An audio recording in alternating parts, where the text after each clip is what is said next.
La capitale kenyane, Nairobi, a été le théâtre d'une violente éruption de colère ce jeudi lors des funérailles de l'opposant emblématique Raila Odinga.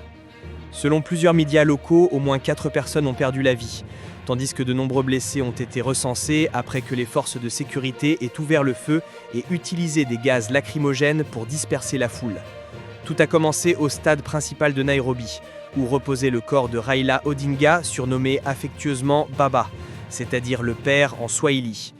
Des milliers de partisans, submergés par l'émotion, se sont précipités vers les grilles du stade pour lui rendre un dernier hommage. Très vite, la situation a dégénéré.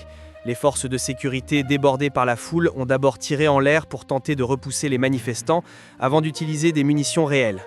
Des vidéos publiées sur les réseaux sociaux montrent des scènes de panique, des cris et des corps inertes gisant au sol. Raila Odinga, décédé à l'âge de 80 ans à la suite d'un arrêt cardiaque en Inde, devait être rapatrié à Siaya, sa région natale, avant l'inhumation prévue à Bondo ce dimanche.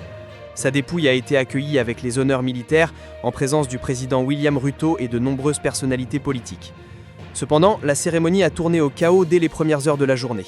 À l'aéroport international de Nairobi, des milliers de partisans ont forcé les barrages de sécurité, interrompant la cérémonie officielle d'accueil de la dépouille.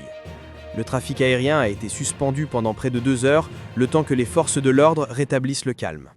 Raila Odinga n'était pas un homme politique comme les autres. Pendant plus de 40 ans, il a incarné la résistance, la démocratie et le rêve d'un Kenya plus juste. 5 fois candidat à la présidence, il n'a jamais accédé au pouvoir suprême, mais son influence sur la vie politique kenyane reste incontestable. Sa défaite controversée en 2007 avait plongé le pays dans une crise sanglante, ayant coûté la vie à plus de 1000 personnes. C'est de cette tragédie qu'était né le fameux accord de partage du pouvoir, lui permettant de devenir Premier ministre entre 2008 et 2013.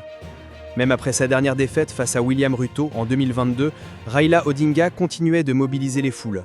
Ses appels à manifester contre la vie chère et la corruption avaient encore, ces derniers mois, secoué le pays. Les Nations Unies et plusieurs ONG avaient dénoncé l'usage excessif de la force par la police kenyane après la mort de dizaines de manifestants lors des récentes protestations. Avec la mort de Raila Odinga, le Kenya perd une figure historique, un homme qui aura marqué plusieurs générations par sa détermination et son engagement politique. Mais les violences qui ont éclaté lors de ses funérailles rappellent que le pays reste profondément divisé, en quête d'unité et de justice.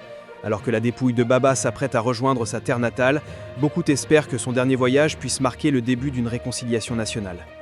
Présenté par Prince de Kafana, pour AES Média, votre source d'information africaine et mondiale.